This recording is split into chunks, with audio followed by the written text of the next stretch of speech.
avance en eau profonde. Dis avec moi, avance en eau profonde. Alors, c'est le thème de mon message de ce matin. Avance en eau profonde. Amen.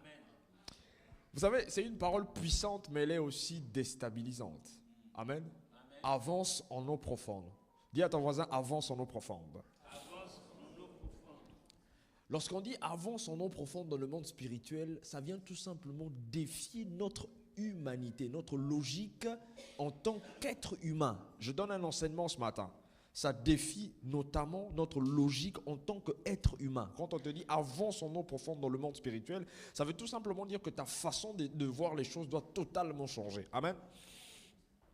Et cela ne défie pas seulement notre logique humaine, mais nos limites personnelles et notre confort spirituel. Jésus ne parle pas simplement de la pêche, mais il parle de notre foi, de notre appel et de notre relation avec lui. Amen. Suivez très bien ce que je vais vous dire ce matin, c'est vraiment un enseignement que je vais donner. Et ce matin, Dieu...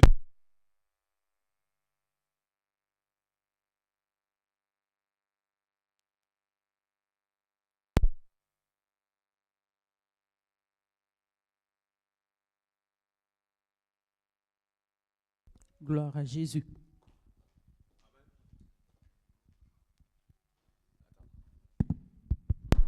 Amen. Amen. Non, celui-là, il était plus fort que celui que j'ai là. Amen. Ça passe pas. Amen. Bon, je vais quand même essayer d'aller avec ça. Ok. Aujourd'hui, je disais donc que Dieu te demande ce matin d'avancer en eau profonde. Mais ce n'est pas seulement un thème que je donne, mais c'est surtout une invitation que le Seigneur veut te faire à toi. C'est une invitation que Dieu te fait ce matin. Avance en eau profonde. Il est temps que tu arrêtes de rester dans la même position. Il est temps que ta façon de voir les choses change. Alors nous allons explorer ensemble 4 aspects essentiels de cette parole et j'aimerais aussi te faire comprendre ce qu'il y a exactement dans ces profondeurs. Alors nous lisons donc dans Luc 5 à partir du verset 4.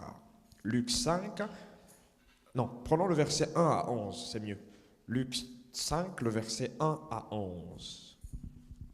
Luc 5, le verset 1 à 11. Alors pour le respect de la parole de Dieu, j'aimerais que nous puissions nous lever s'il vous plaît. Luc 5, le verset 1 à 11.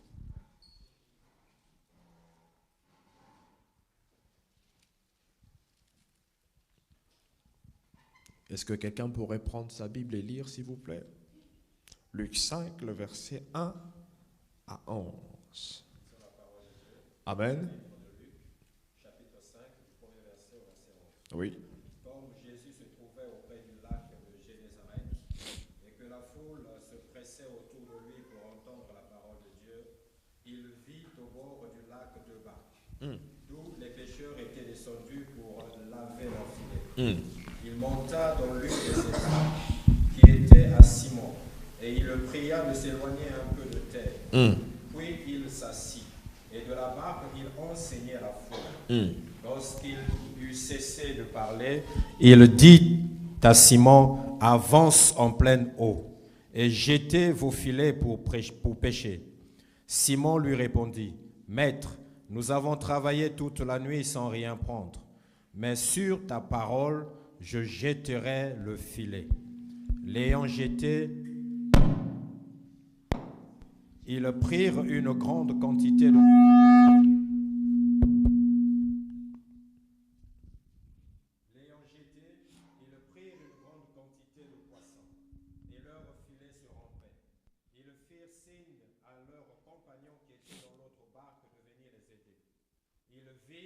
Ils vinrent et ils remplirent les 2 barques au point qu'elles enfonçaient. Quand il vit cela, Simon-Pierre tomba aux genoux de Jésus et dit, Seigneur, retire-toi de moi, parce que je suis un homme pécheur. Car l'épouvante l'avait saisi, lui et tous ceux qui étaient avec lui, à cause de la pêche qu'ils avaient faite. Verset 10, Il en était de même de Jacques et de Jean, fils de Zébédée, les associés de Simon. Alors Jésus dit à Simon, ne crains point, désormais tu seras pêcheur d'hommes. Verset 11, Et ayant ramené les barques à terre, ils laissèrent tout et le suivirent. Amen. Est-ce qu'on peut acclamer la parole du Seigneur? Tu peux t'asseoir, s'il te plaît. Alors, je disais tout à l'heure que le thème de mon message, c'est « Avance en eau profonde ». Et je disais au début que le Seigneur Jésus rencontre Pierre à un moment charnière. Après une nuit infructueuse, une nuit d'échecs, lui et ses compagnons avaient péché sans rien prendre. Et c'est dans ce contexte de fatigue, de frustration et de vide que Jésus parle. Avance en eau profonde. Amen. Et je disais tout à l'heure que nous allons explorer ensemble 4 aspects essentiels de cette parole de avance en eau profonde. Alors le premier point que nous allons voir, c'est quitter le rivage du connu. Amen. Quitter le rivage du connu. C'est le premier point. Quitter le rivage du connu. Alors lorsqu'on parle du rivage, le rivage est un endroit où l'on a ses repères.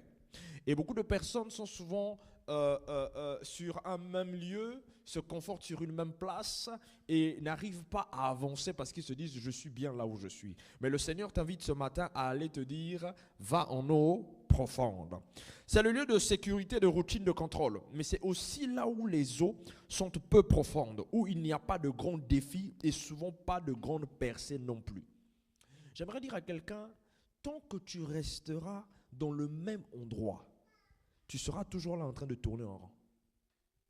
Tu seras toujours là en train de te poser des questions de savoir, mais ma vie, ceci, je suis bien dans la position dans laquelle je me conforte. C'est la raison pour laquelle on voit beaucoup de personnes qui ne voient pas la main de Dieu se manifester dans leur vie. Ils sont toujours à la même place.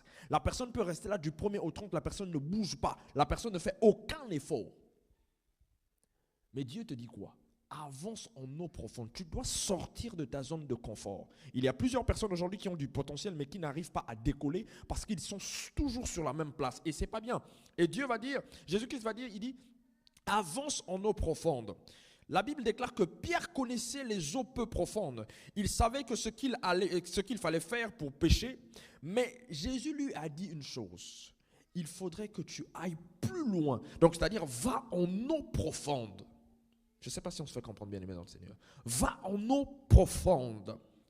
Quitte ce que tu connais, va là où tu n'as pas de maîtrise. Vous savez que parfois pour réussir, tu es obligé de quitter chez toi pour aller réussir ailleurs. Et nous allons voir ça tout à l'heure. Et Dieu nous appelle à sortir de notre zone de confort. Cela peut être quitter une routine spirituelle tiède, abandonner une dépendance à nos propres forces, accepter de faire ce que nous n'avons jamais osé faire. Ministère, pardon, changement de vie. Toi qui es dans l'église, ça fait combien d'années que Dieu t'a appelé et tu ne réponds pas à l'appel? Dieu t'a appelé pour que tu le serves, mais tu ne réponds pas à l'appel. Tu es toujours là dans la même position, tu te dis, bon, je viendrai à l'église comme simple fidèle, je ne ferai pas ce que Dieu me demande de faire. Tu es en train de te tromper. Tu dois sortir de ta zone de confort. Il ne faudrait pas que tu te dises que oui, Dieu est dans le ciel, il regarde ma vie, je suis un simple fidèle. Il n'y a aucun simple fidèle dans l'église. Nous sommes tous des serviteurs de Dieu. Il n'y a aucun simple fidèle dans l'église. Lorsque tu viens à l'église, tu es serviteur. Est-ce qu'on peut me remettre l'autre micro que j'avais? Parce que j'ai comme l'impression que celui-ci, il bug un peu. Tu ne dois pas rester dans la même position, mais tu dois plutôt aller en eau profonde. Et la Bible nous donne un exemple très simple. Genèse 12, le verset 1 à 5. Genèse 12, le verset 1 à 5. Genèse 12, le verset 1 à 5. La Bible nous parle d'un homme que nous connaissons tous, nous parle d'Abraham. Est-ce que quelqu'un peut me lire ça, s'il vous plaît? Genèse 12, pardon, le verset 1 à 5. Genèse, oui. Oui. Mhm. Oui.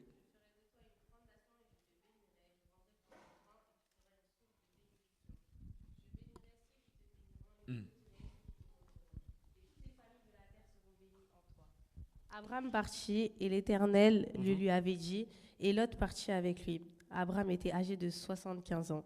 Lorsqu'il sortit de Charan, Abraham prit Sarai, sa femme, et Lot, fils de son frère, avec tous les biens qu'ils possédaient et les serviteurs qu'ils avaient acquis à Charan.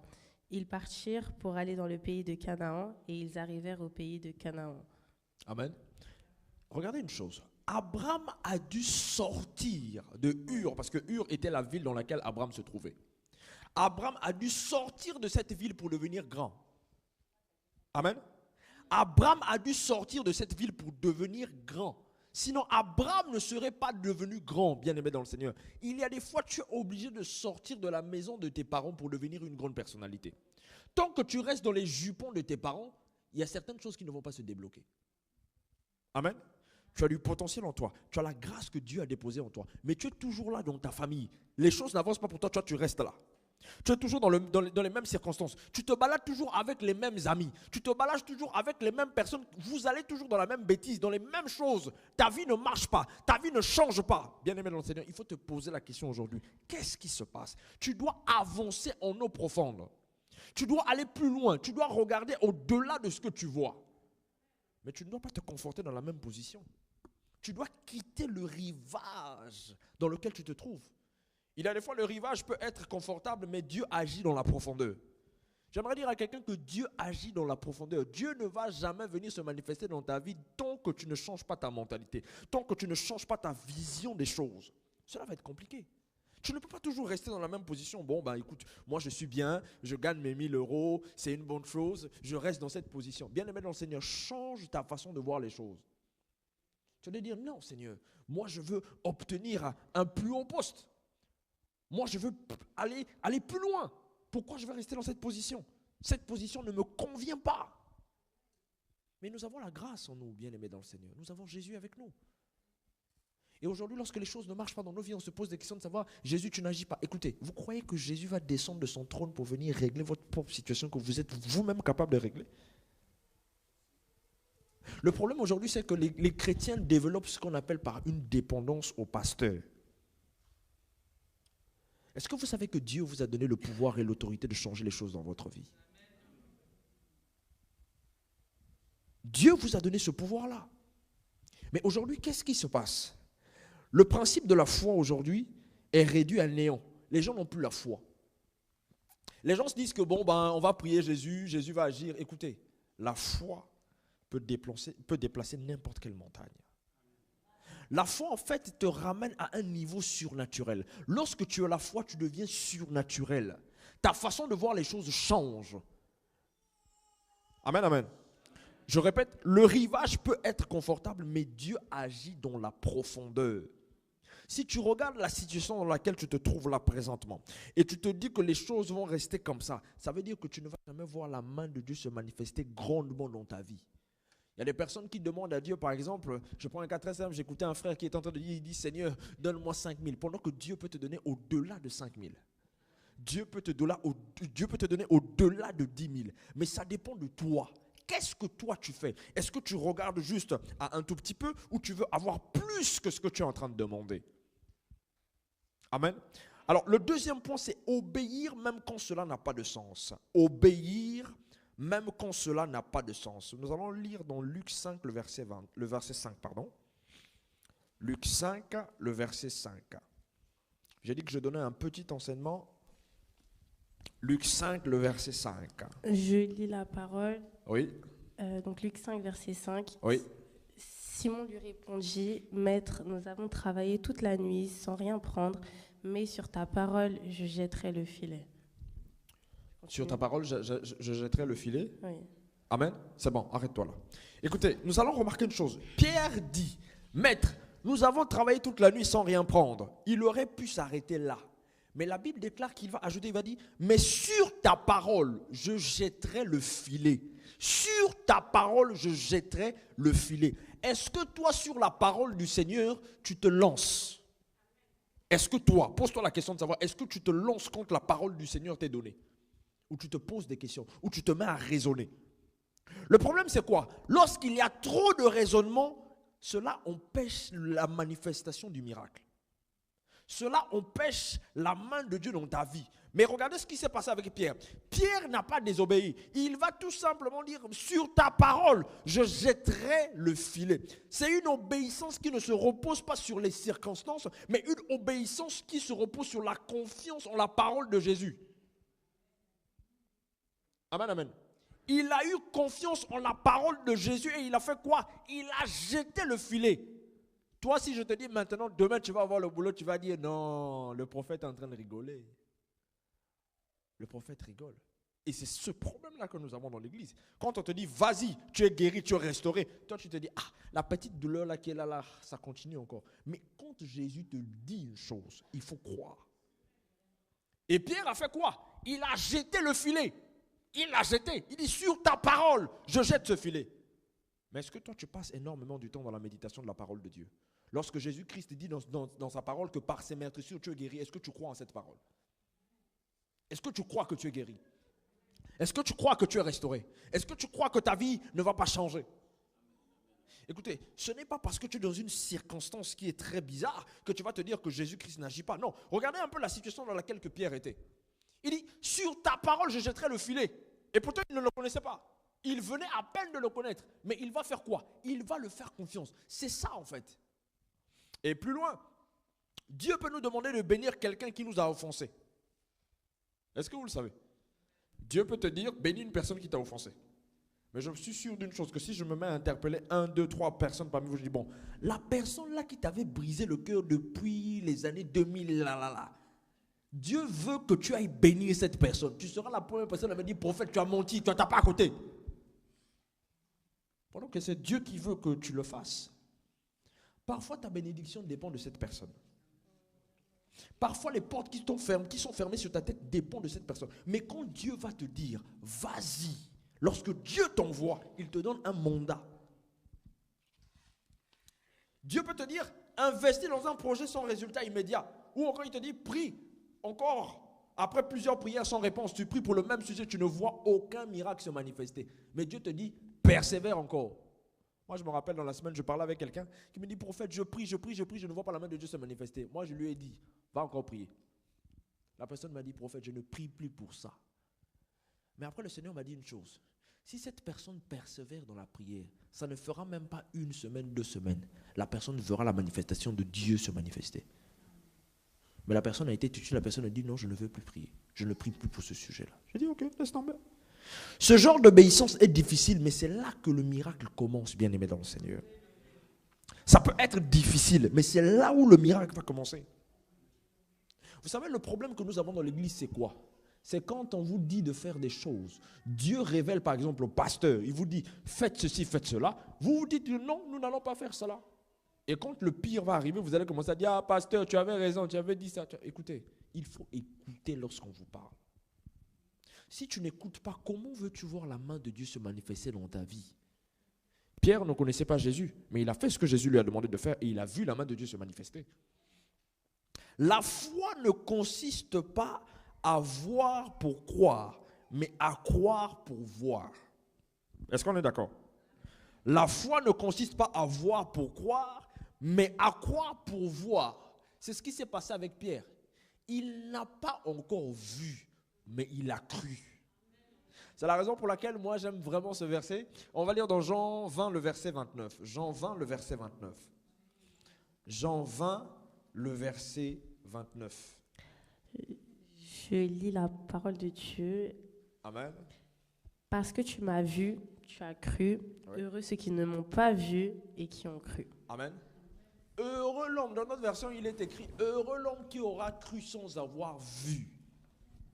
Heureux l'homme qui aura cru sans avoir vu. Moi, quand on me dit tu es guéri, je dis Amen. Je suis déjà guéri. Amen. Pierre a vu le fruit après avoir obéi et non avant. Lorsqu'on te dit reçois ta bénédiction, moi je dis je reçois parce que je l'ai déjà acquise. Je reçois. Même si je n'ai pas encore vu, mais je crois dans mon cœur que j'ai reçu et cela va s'accomplir. En fait, lorsque tu regardes le contexte en fait, de ce que je suis en train de te dire, c'est que pour que tu puisses voir la manifestation de la main de Dieu dans ta vie, tu dois croire dans ton esprit. C'est d'abord surnaturel. Tu dois croire dans ton esprit que tu as eu cette chose. Et après, il y a la matérialisation physique qui va arriver. Mais aujourd'hui, le chrétien attend qu'il y ait d'abord le physique, après pour croire. Mais attention, ce n'est pas comme ça que ça se passe. Il y a d'abord le surnaturel et après, il y a le physique. Est-ce que vous comprenez? C'est la raison pour laquelle j'aimerais revenir sur un point avant de continuer mon message. L'homme est d'abord esprit, il a une âme et il habite dans un corps. Et c'est comme ça que nous devons voir les choses. L'homme est esprit, il a une âme et il habite dans un corps. Donc ça veut tout simplement dire que les choses sont d'abord surnaturelles avant d'être physiques. Si tu ne comprends pas cela, tu ne verras pas la main de Dieu se manifester dans ta vie. Je suis sérieux, hein? Tu ne verras pas la main de Dieu agir dans ta vie. Et c'est la raison pour laquelle nous voyons que parmi nous, il y a des personnes qui vivent dans des difficultés. Lorsque tu es esprit, tu vas te rendre compte d'une chose, que certaines choses ne te feront plus mal. Il y a certaines choses que tu vas apprivoiser comme ça, quand on va te dire, bon, par exemple, on va t'annoncer une mauvaise nouvelle, toi tu vas être là tranquillement. Tu ne vas pas paniquer. Quels que soient les cas, tu ne vas pas paniquer. Pourquoi? Parce que tu fais confiance au Seigneur et tu es un esprit. Tu as le contrôle sur beaucoup de choses. Mais il faut comprendre cela. Alors le troisième point, c'est les plus grandes bénédictions sont dans les eaux profondes. Le troisième point, les plus grandes bénédictions sont dans les eaux profondes. Les plus grandes bénédictions sont dans les eaux profondes. Luc 5, le verset 6. Luc 5, le verset 6.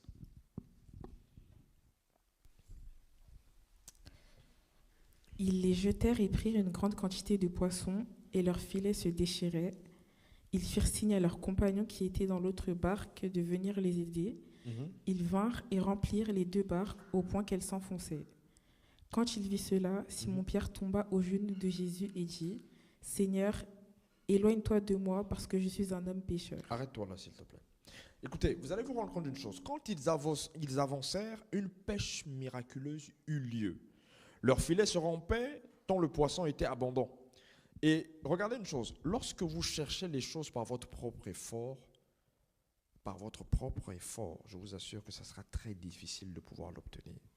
Mais lorsque vous associez Jésus-Christ dans tout ce que vous faites, vous allez vous rendre compte que c'est la puissance divine qui va venir intervenir pour vous.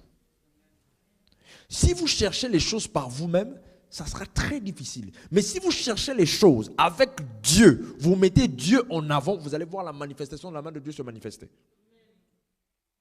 Tu cherches la guérison? Tu cherches une percée financière? Tu dois rechercher cela auprès de Dieu. Parce que si tu le fais avec tes propres efforts, ça ne marchera pas.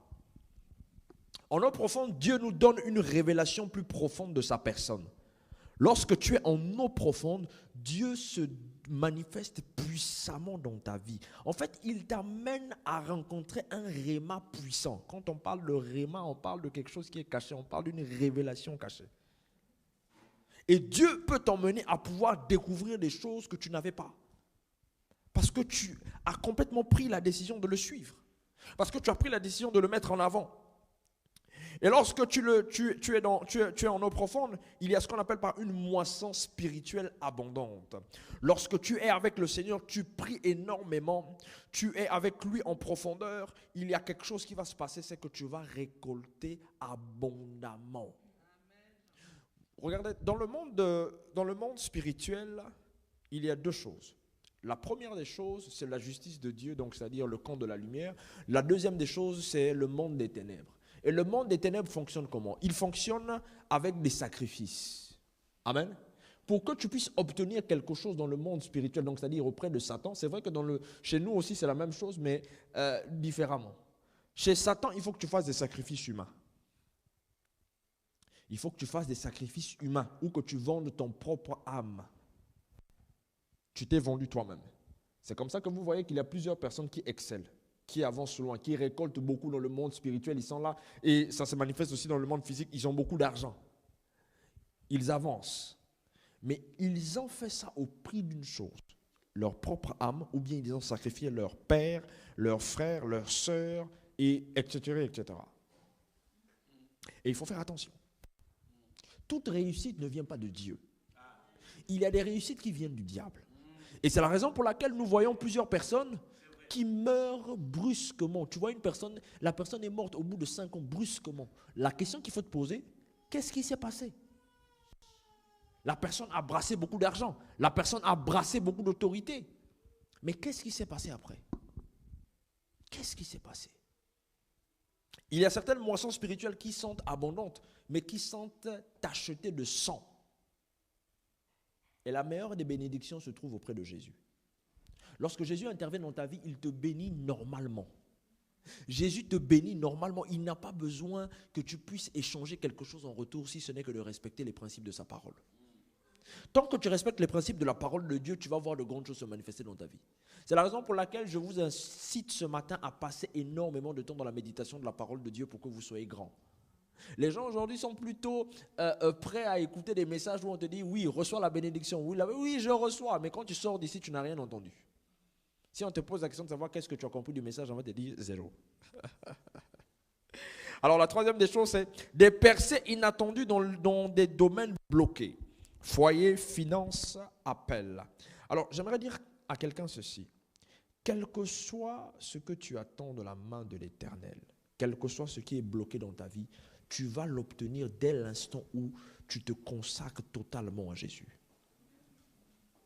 Dès l'instant où tu te consacres totalement à Jésus-Christ, tu le fais confiance de tout ton cœur, tu as la foi en lui. Quel que soit ce que tu attends, tu vas le recevoir. La Bible déclare que Christ est venu pour libérer les captifs et rendre libres les opprimés.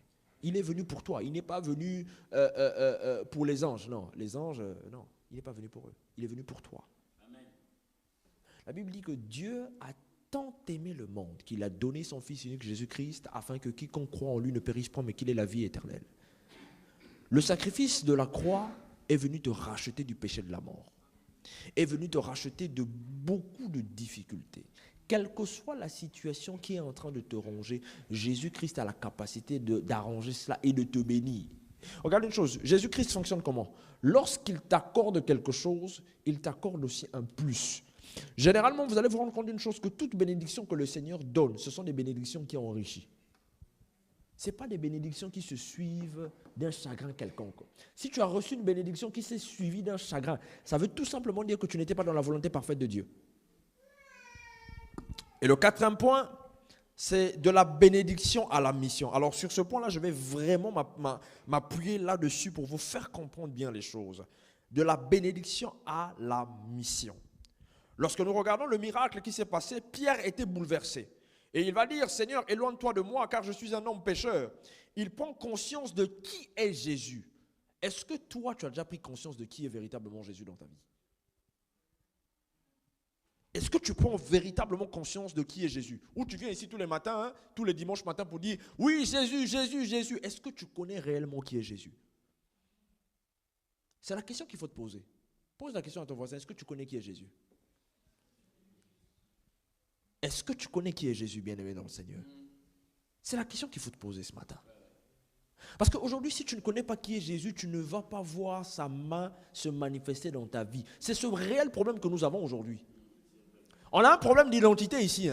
L'Église a un problème d'identité. Et le problème d'identité que nous avons, c'est qu'on se pose la question de savoir qui est Jésus. Est-ce que Jésus est vivant? Jésus est bel et bien vivant. Toi, tu ne le connais pas. Moi, je connais Jésus. Je connais le Dieu en qui j'ai mis ma confiance, le Dieu en qui j'ai mis ma foi. Je le connais. Mais est-ce que toi, tu connais véritablement qui est Jésus? Parce que si tu connais véritablement qui est Jésus, tu ne vas plus t'inquiéter de quoi que ce soit. La Bible déclare dans Philippiens 4, le verset 6, ne vous inquiétez de rien, mais en toute chose, par les prières et des supplications, avec action de grâce, faites connaître vos besoins au Seigneur. Mais toi, il suffit qu'une situation misérable t'arrive. Tu as oublié que Jésus arrive, que Jésus est là avec toi. La première chose que tu commences à faire, c'est quoi? Tu commences à pleurer. Tu pleures, tu cries. Mais est-ce que Jésus-Christ est venu seulement pour les temps anciens, pour ceux qui étaient avec lui là-bas? Jésus-Christ est vivant jusqu'à aujourd'hui, il agit. Moi, j'ai vu la main de Jésus-Christ se manifester plusieurs fois dans ma vie et je crois fermement qu'il est là. Mais si tu te laisses aujourd'hui envahir par tes inquiétudes, comment veux-tu que la main de Dieu agisse dans ta vie? On prie, c'est vrai, tous les jours on prie, on dit Seigneur, fais grâce, fais grâce. Mais est-ce que tu comprends réellement ce que tu es en train de faire?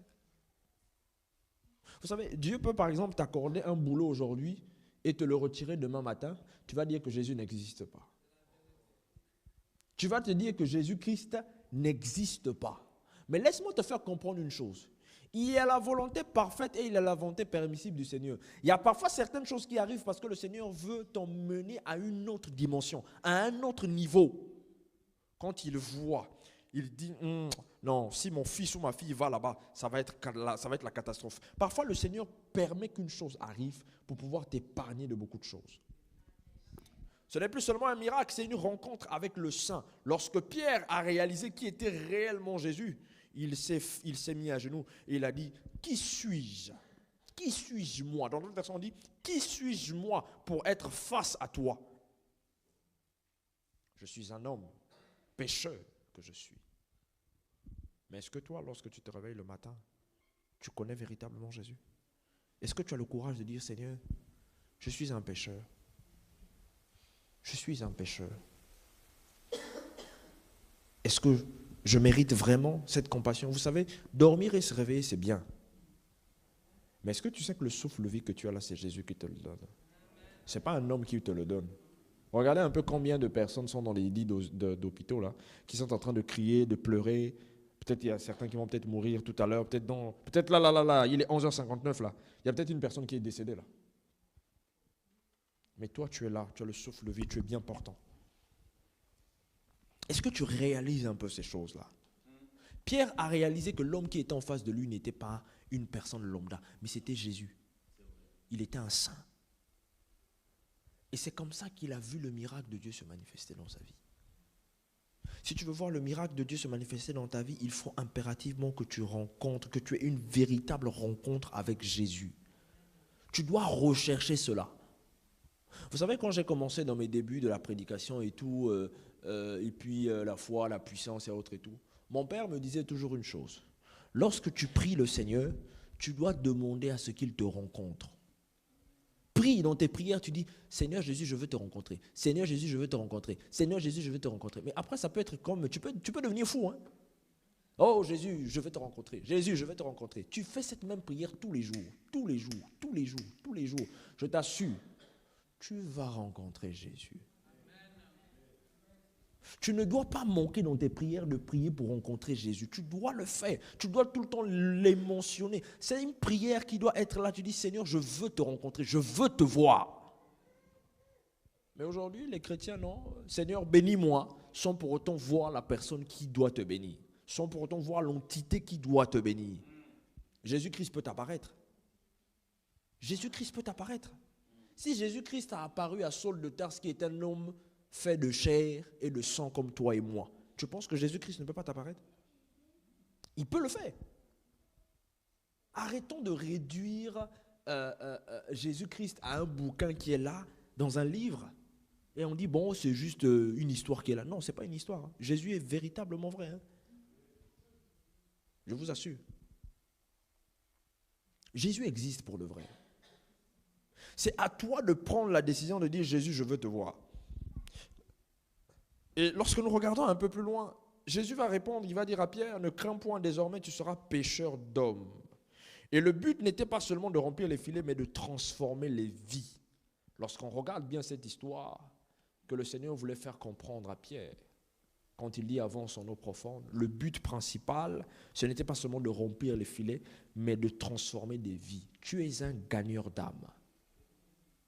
Tu es un gagneur d'âme.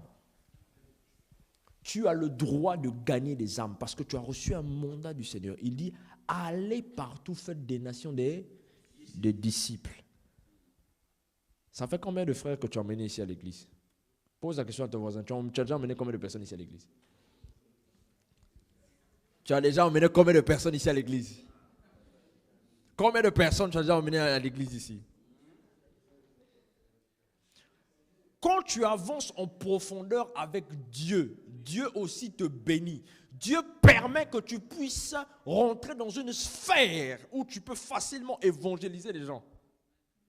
Quand tu dis, Seigneur, je veux devenir un évangéliste, je veux devenir un pêcheur d'hommes, Dieu va te favoriser dans tous les domaines de ta vie. Le problème aujourd'hui avec l'église, c'est quoi? C'est que quand on dit, on va aller évangéliser, les gens fuient. Ah, j'ai peur de la foule. Est-ce que tu sais qu'une seule âme gagnée à Christ peut ouvrir les portes dans ta vie? Ah ah. Une seule âme à Christ peut ouvrir énormément de portes dans ta vie. Il suffit que tu ramènes une personne à Christ. Les portes vont s'ouvrir comme ça là. Les portes s'ouvriront. Aucune personne ne pourra te défier. Est-ce que vous savez que lorsqu'on travaille à l'hôtel, on mange à l'hôtel? Lorsque tu travailles pour Dieu, tu vas manger les fruits de la bénédiction de Dieu tous les jours de ta vie. Quels que soient les cas. Même si une personne t'avait maudit, cette malédiction-là n'aura aucun effet sur toi parce que toi, tu fais le travail de Dieu. Tout simplement. Et il faut le faire avec classe. Il faut le faire avec classe.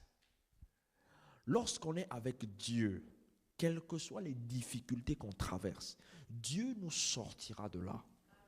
Je n'ai jamais vu une personne qui a marché avec le Seigneur et qui a été déçue par la suite. Si tu as été déçu par Dieu, ça veut dire que tu ne connais pas réellement la personne que tu es en train de servir. Tu dois avancer en eau profonde. Il y a des personnes aujourd'hui qui vivent des combats spirituels énormes. Tu es toujours là en train de vivre les mêmes combats. Tu n'es pas fatigué de prier du 1er au 30 pour un même sujet et les choses ne changent pas. Hello? Tu n'es pas fatigué? Tu pries du 1er au 30 pour une même situation. Les choses ne changent pas. Tu n'es pas fatigué? Pose la question à ton voisin. Tu n'es pas fatigué? Je vais vous donner une clé ce matin. Je vais vous donner une clé ce matin pour que vous puissiez comprendre une chose. Dans le monde spirituel, il y a parfois certaines choses qu'il faut ignorer. Hello? Il y a certaines choses qu'il faut parfois ignorer. Dieu a parfois déjà réglé ta situation depuis longtemps. Mais le simple fait que tu n'as pas encore vu la main de Dieu se manifester, toi tu te dis que Dieu n'a pas agi. Dieu a déjà agi. Il faut parfois ignorer certaines choses. C'est la raison pour laquelle moi je ne prie pas beaucoup pour certaines choses. Quand tu viens me dire, oh non prophète, j'ai tel problème, j'ai dit, mais moi j'ai déjà prié pour toi. Je crois que Dieu a déjà fait. Le véritable problème c'est toi-même. Écoutez, le diable qu'est-ce qu'il fait? Il va venir te rappeler les choses qui sont déjà passées. Et toi, tu vas te dire que Dieu n'a pas agi pendant que Dieu a déjà agi. Maintenant, laisse-moi te donner cette clé. Lorsque le diable vient te rappeler certaines choses, toi, tu dois rappeler au diable que mon Dieu a déjà agi. Amen. Si tu ne le fais pas, tu vas souffrir. Tu dois rappeler au diable que Jésus-Christ a déjà payé le prix pour toi. Que Jésus-Christ a déjà fait. Moi, quand je viens prier pour un cas de maladie, par exemple, je viens prier pour une situation difficile. Dès que je dis Amen, je crois dans mon esprit que ça a déjà été fait. Mais si toi tu te dis que non, Dieu n'a pas fait, ou j'ai une petite douleur, je t'assure, ça va être compliqué. Tu dois avancer en eau profonde. Écoute, tu dois sortir de ce confort-là. Tu dois aller plus loin pour te dire non, telle chose, telle chose, telle chose, telle chose. Je suis déjà passé au-delà de cela. Mais lorsque tu te confonds dans la même position et tu te dis que Dieu n'a pas agi dans ma vie, c'est compliqué, je ne vois pas la main de Dieu se manifester. Tu vas voir que tu vas vivre des grands combats. Tu es responsable parfois des attaques que tu reçois de la part de Satan. Le diable parfois va venir te combattre. Il va te dire oui, toi tu es idiot. Écoute, bien-aimé dans le Seigneur. Lorsque le diable vient te rappeler ces choses-là, il faut rappeler au diable que lui là, son destin à lui c'est d'aller brûler en enfer définitivement. C'est ça qu'il faut rappeler à Satan. J'écoute certaines personnes, oui, le bonheur et la grâce m'accompagneront tous les jours de ma vie et j'habiterai dans la maison de l'Éternel. Oui, toi tu dis que le bonheur et la grâce t'accompagneront, c'est toi qui souffres. Ah, frère, sœur, c'est toi qui souffres. Hein? Ta mentalité n'est pas changée, c'est toi qui souffres. Si les chrétiens pouvaient une seule seconde voir les choses autrement, je pense que dans l'église on n'aurait plus de problème. Je pense que dans l'église, on n'aurait plus de problème. Écoutez, il suffit juste que Dieu permette qu'une situation difficile t'arrive. Tu seras la première personne à prendre la Bible et à jeter la Bible. Tu vas abandonner Jésus. Tu vas dire que Jésus n'existe pas. Mais il y a parfois certaines situations que Dieu permet pour t'emmener à la gloire. Lorsque nous regardons l'histoire de Joseph, Joseph était bien aimé de son papa. Il était bien aimé de son papa. Il va même jusqu'à faire un songe où tous ses frères se prosternaient devant lui. Et quelque temps après, ses frères vont le vendre. Tes propres frères t'ont vendu. Alors là, c'est la catastrophe. Hein? Tu vas te dire que non, Dieu n'existe pas. Pendant que Dieu existe, Dieu te regarde, Dieu te voit. Et lorsqu'il arrive en Égypte, il a été venu en Égypte, Dieu va lui faire grâce. Dieu va ouvrir la porte. Dieu ouvre la porte. Parce que Joseph se plaignait de la situation dans laquelle il était. Dieu ouvre la porte et Dieu va l'emmener où? Chez Potiphar.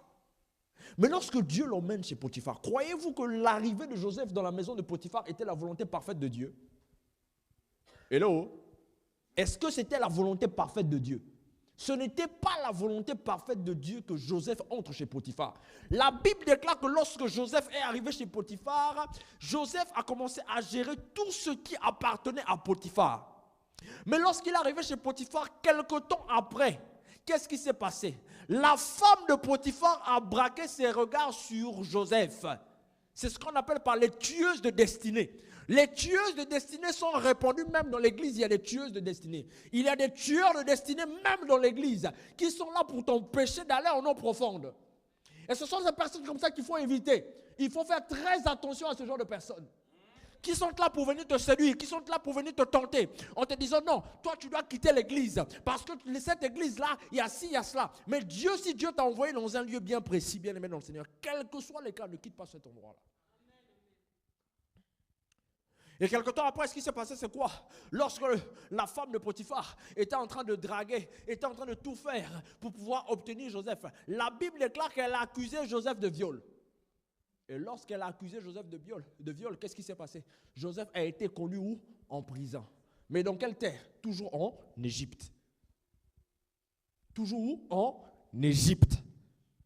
Et lorsque Joseph est allé en prison, il dit, Seigneur, tu m'as abandonné. Dieu ne l'a pas abandonné. Voilà comment Dieu va se manifester dans la prison.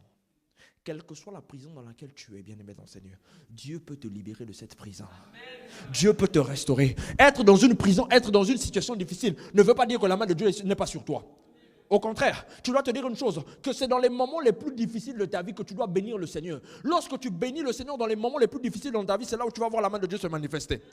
La difficulté ne veut pas dire que Dieu n'existe pas. La difficulté ne veut pas dire que Dieu ne va pas agir dans ta vie. La difficulté ne veut pas dire que tu vas rester dans la même position. Regardez ce qui s'est passé. Lorsque Joseph a été sorti de cette prison, il a été emmené à la gloire. La Bible déclare que le roi, l'Égyptien, le roi égyptien, le pharaon, il avait un songe. Il avait un songe. Et dans ce songe, personne ne pouvait l'interpréter. Et il y a un serviteur qui a dit, Majesté, je connais un homme, la coparasiata. Je connais un homme. J'aimerais te dire ceci. Là où les gens t'avaient négligé, les gens viendront te chercher. Quelle que soit la situation que tu as vécue, les gens viendront te chercher. Les gens vont dire, je connais une personne. Cette personne-là, c'est toi. Cette personne-là, c'est toi. Cette personne-là, c'est toi. Et tu vivras la bénédiction que le Seigneur a prévue dans ta vie.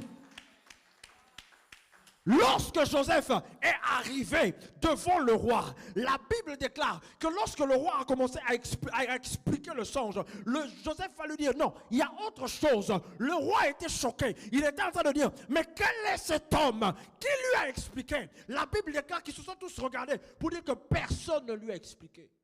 Mais qu'est-ce qui s'est passé par la suite? C'est là où j'aime la révélation du Seigneur. Écoutez, il faut toujours être dans la présence de Dieu. Parce que lorsque tu es dans la présence de Dieu, tu reçois des révélations que les autres n'ont pas. Là où les autres n'ont pas pu, toi quand tu vas arriver, tu diras, moi je peux. Pourquoi tu peux? Parce que tu as Dieu en toi. Dieu te donne la capacité d'avoir des révélations qui dépassent l'entendement de tout le monde. Quel que soit l'homme qui peut se positionner devant toi. Écoutez, j'aimerais dire ceci, que Joseph n'était pas le plus intelligent d'Égypte. Joseph n'était pas l'homme le plus intelligent d'Égypte, mais la grâce de Dieu sur lui, la faveur de Dieu sur lui, l'a rendu être un homme plus intelligent que tous les Égyptiens qui étaient là présents autour du roi. Et lorsque il a expliqué au roi ce qu'il fallait faire, la Bible déclare qu'il a été souverainement élevé. C'était la première fois qu'un étranger vienne siéger à la table des pharaons. Il l'était. Quand Dieu veut te bénir, bien-aimé dans le Seigneur, il va utiliser des stratégies qui vont te dépasser. J'aimerais te dire ceci pour terminer avant que nous puissions prier. Dieu peut se servir d'un magicien pour te bénir. Dieu peut se servir d'un occultiste pour te bénir. Dieu peut toucher le cœur de n'importe qui pour t'emmener à la gloire. Mais c'est à toi de changer ta façon de voir les choses. Tu dois avancer en eau profonde pour voir la manifestation de Dieu se faire dans ta vie. Alors lève-toi, on va prier le Seigneur. Alléluia. Oh Seigneur.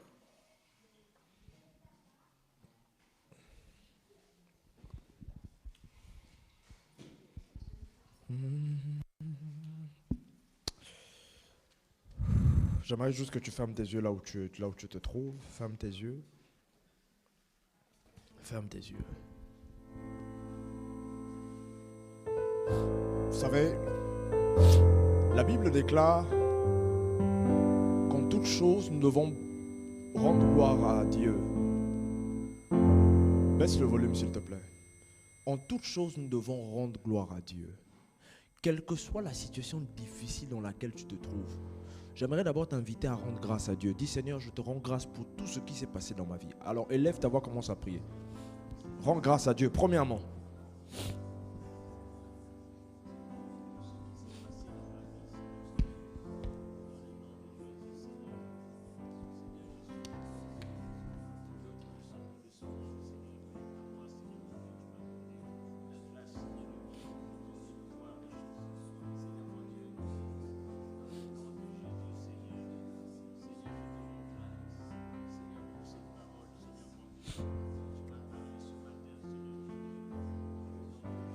Continue à rendre grâce à Dieu. Dis Seigneur, merci.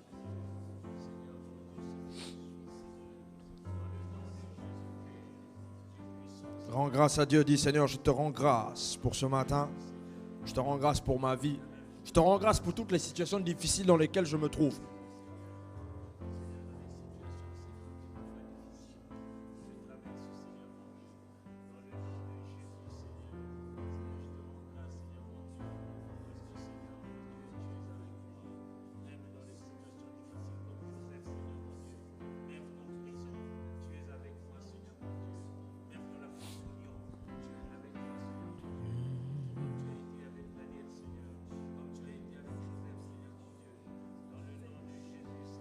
Au nom de Jésus-Christ de Nazareth. Car il est glorieux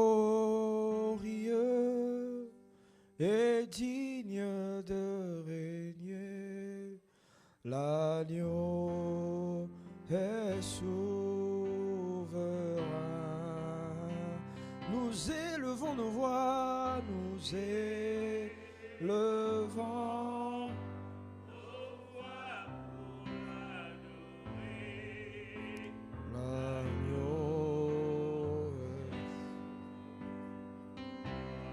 Chantons gloire, gloire. Alléluia, gloire, gloire. Gloire à l'agneau. Chantons gloire, gloire. Alléluia, gloire. Gloire à l'agneau, car il est glorieux, car il est glorieux et digne de régner.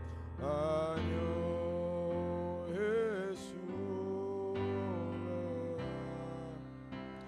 Nous élevons nos voix. Nous élevons nos voix, l'agneau de Dieu,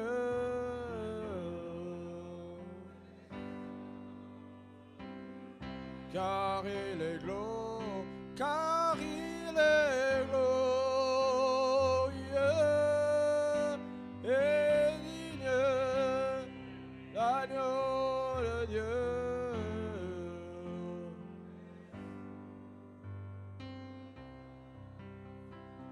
Nous élevons nos voix.